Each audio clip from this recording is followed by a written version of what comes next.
Absum Mokoba over Daily Update TV. So, Sammy Gyamfi is going on suspension, or because Obega Seminar Shamima, deputy spokesperson in the presidency, or not aiding Komobi, one couple, HSA, at the end of Sammy Gyamfi, it happens right after a year, the code conduct, there is a suspension inside, and UTA discussion. May have home and churches and maybe discussion.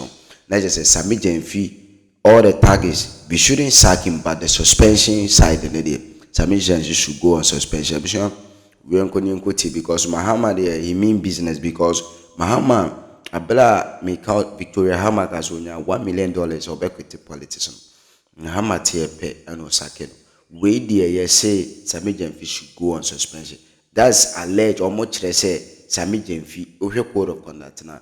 A womb say suspension, no me doing comment teacher me deputy suspension, our presidency. On the couple and some more company Sammy Gyamfi may not be sacked, but the suspension there, he is likely to face suspension. And we are waiting for the outcome, but the suspension is being captured in the code of conduct. And the code of conduct is launched right after Sammy Gyamfi misconduct. Means a zoom into the conversation. Stay tuned. God bless you.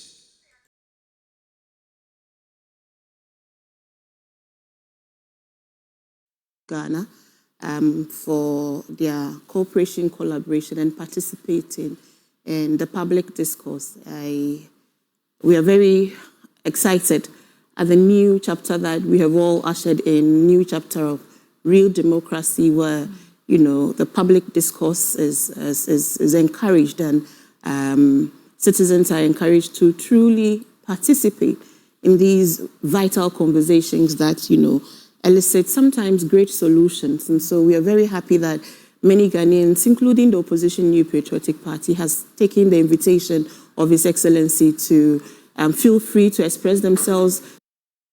Whatever legal vehicle is available to them, and that includes protestations. Yeah. And so we have seen them already, you know, conduct 2 protestations to test, you know, the commitment of His Excellency to this new era of freedoms on the side of citizens. And so we are happy about also the feedback we have received after His Excellency presented to the people of Ghana, in whom sovereignty really, you know, resides, his social contract. He was not obliged to. It was a commitment he made upon himself to serve him well in terms of the urgency he himself was bringing to the new, you know, to the task of the presidency.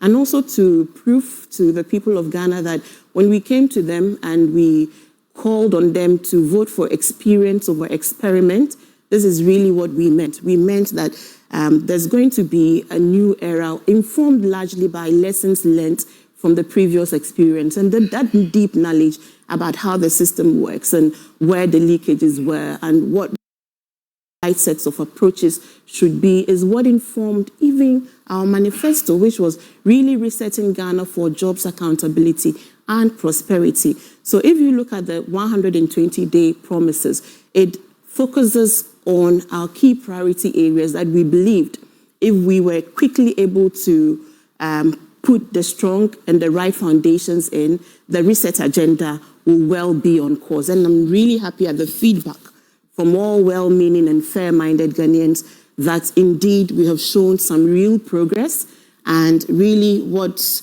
we are expecting from now on is a further consolidation of the gains. And in fact, that's the purpose of this conversation. Yes. So that, I mean, you speak for the government as well, so you can also give us some insight. But definitely, we need to get the conversation going. Yes. I was asking about your reflections. It's part of the Sammy Gyamfi matter. Yes. It's part of, I think that for everybody, self-awareness is very important. And I think one of the values of great leadership is self-awareness. Self-awareness to be able to look back at an action of yours, whether it's a private action that has become a public matter, in the case of this Sammy Gyamfi issue, to be able to have the presence of mind to recognize where the indiscretion might have occurred, and to, without any prompting, come out to acknowledge, you know, the mistake that may have been made, the optics of a private moment now played out, you know, in the public for everyone to see and have opinions about reasonably. What we would want to say is that as a government, the Chief of Staff has since invited Sammy Gyamfi to come and speak to this matter. And so the Chief of Staff when in the exactly Office of the Presidency. Pardon? When exactly is Sammy showing up? Oh, I'm sure today. It's an urgent matter. So I'm just asking because you walk the corridors of power, so you would know when. The invitation is, this happened over the weekend, as you know. So the invitation has gone to Sammy to show up, and because of the respect he has to the office, sure that he will be showing up today. But also to add to the fact that it comes at the back of the launch of a new code of conduct. And if you look at the code of conduct, there are a number of sanctions for whatever identified acts of indiscretion or wrongdoing. It ranges from an apology, a public apology for that maybe stated misbehavior or misconduct, to a formal reprimand, which we know that the apology has already even come without the prompting of anyone.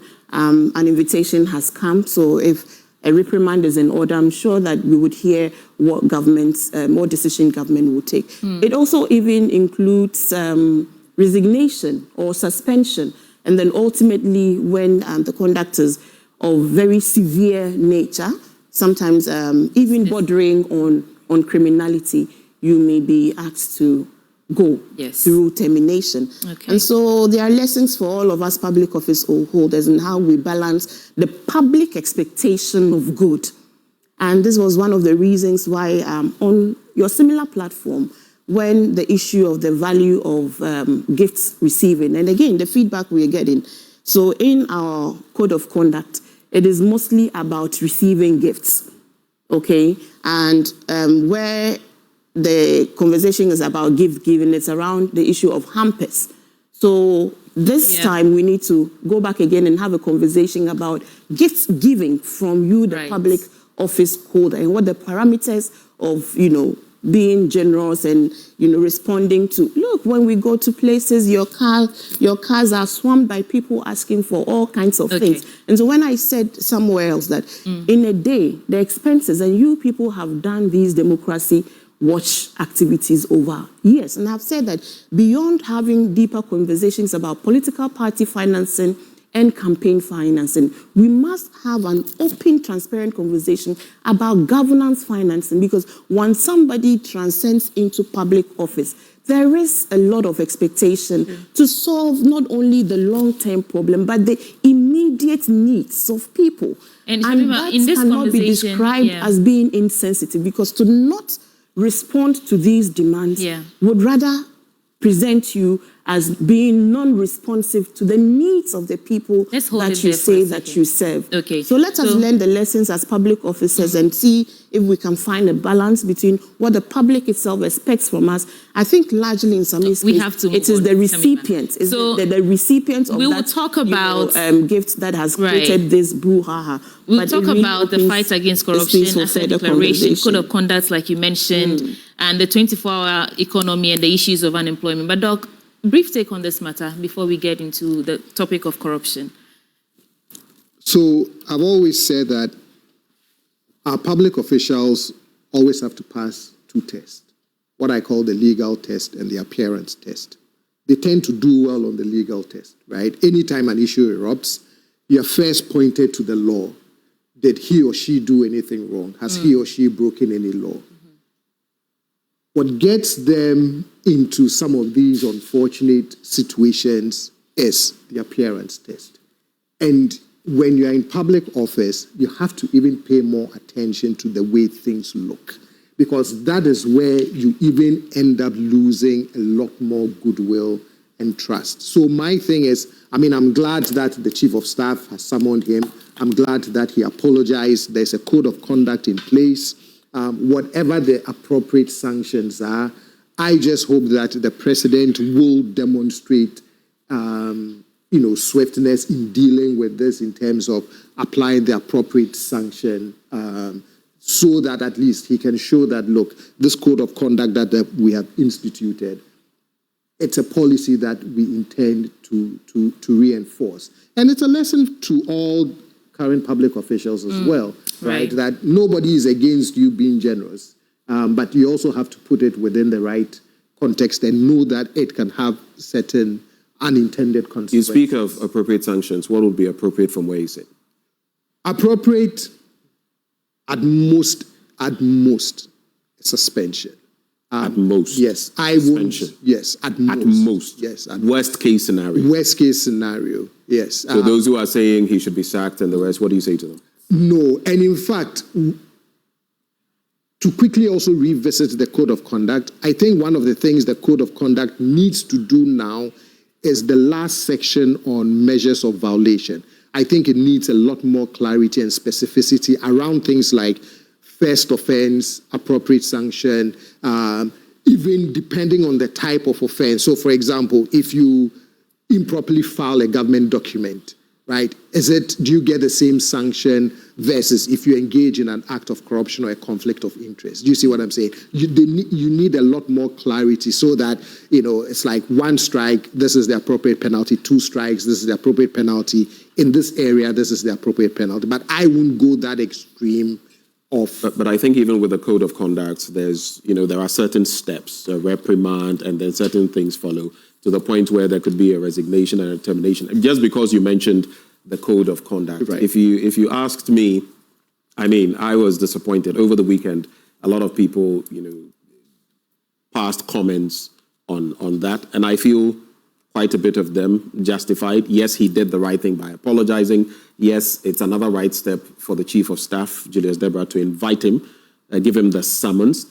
But I feel that was poor judgment. It's not to say that we understand the cultural, aspect of it and how some things happen. But I keep saying it was clear there were phones, cameras. It was obvious that this was being, maybe it should have been taken care of in that light. But anyway, those are my quick thoughts.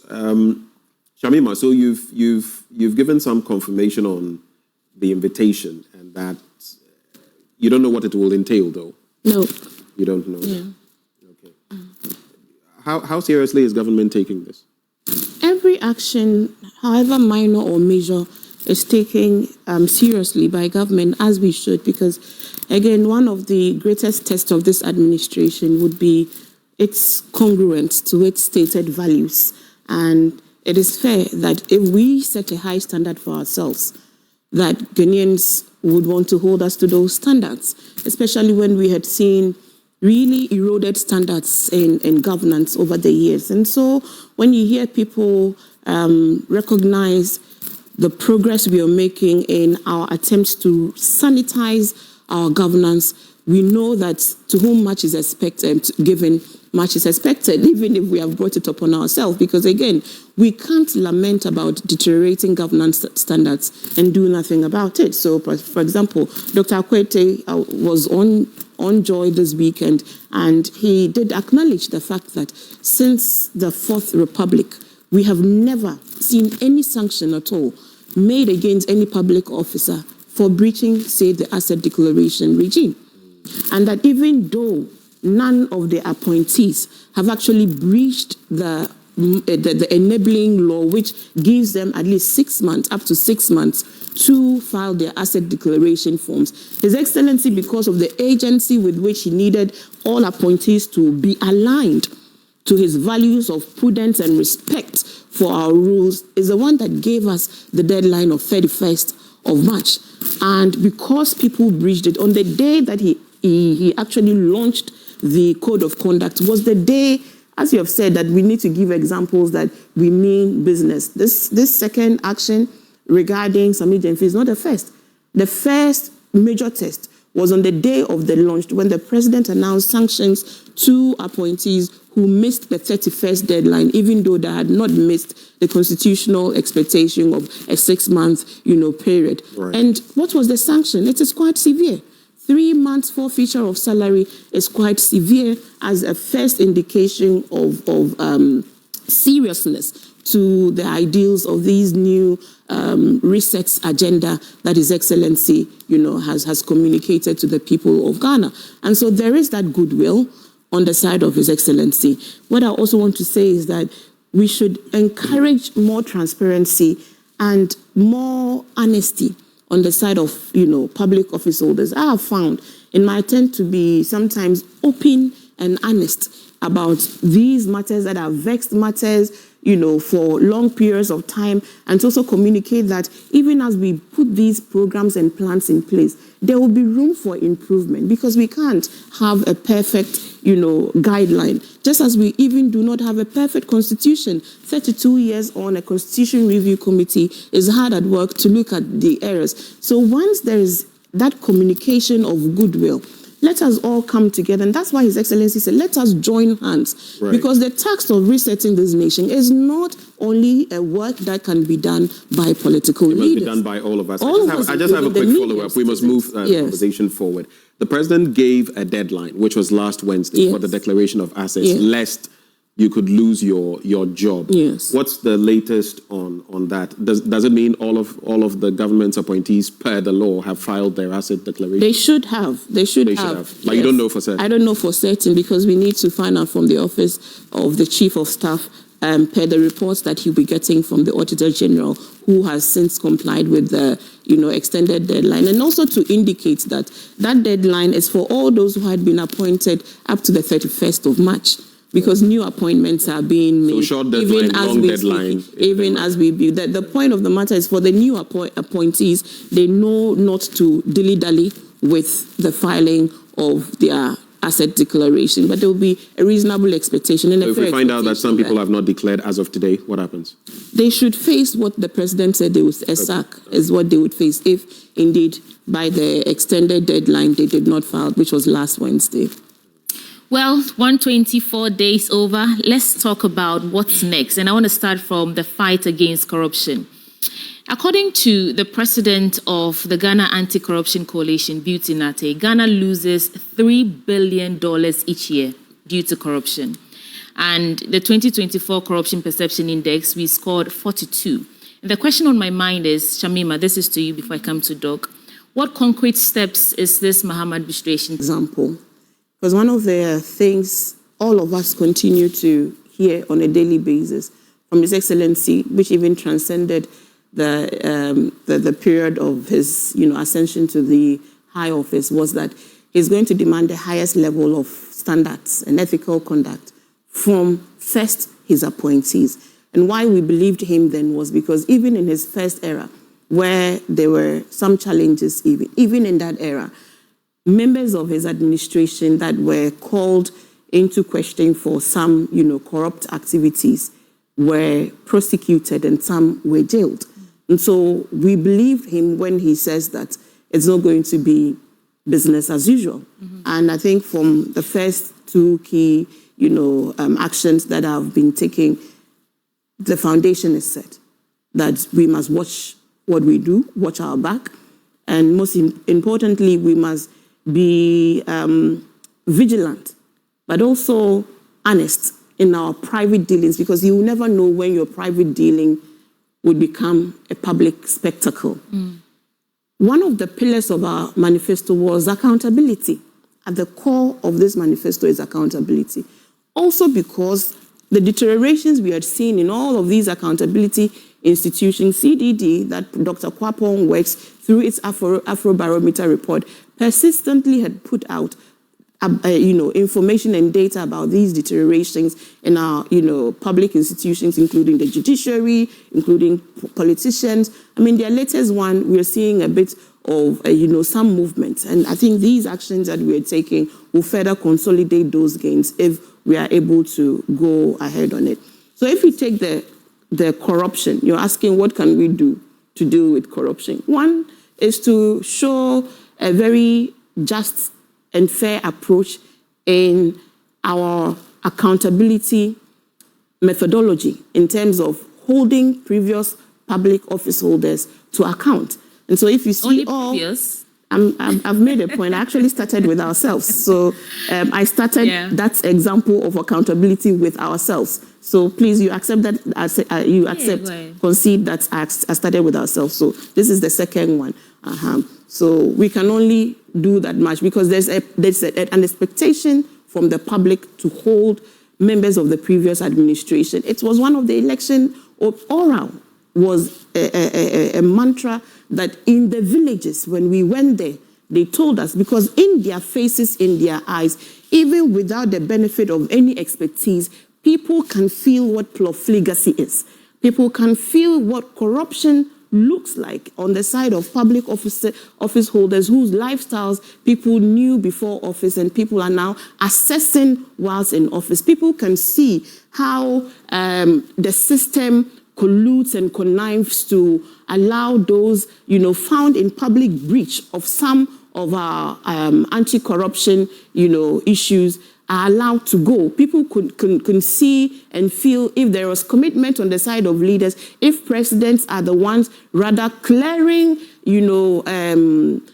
reports of corruption or misconduct on the side of people felt those things. Two quick follow-ups. Yes. You mentioned oral. It's been a while I heard anything concrete coming from oral, maybe some prosecutions here and there. In the first few months when you assumed office, it was all over the place in terms of the number of reports coming through and all that. Second one would be the institutions. You and I know that the Office of the Special Prosecutor is challenged. What intentional steps are you taking as, this new administration people to thought that we will come and scrap the Office of the Special Prosecutor. And replace it with oral. Yes, it hasn't happened. Isn't it? So the Office of the Special Prosecution now is still there, and we will empower them to do their independent work. Remember that OSP is an independent institution, it's an independent constitutional entity, so it has its whole rights.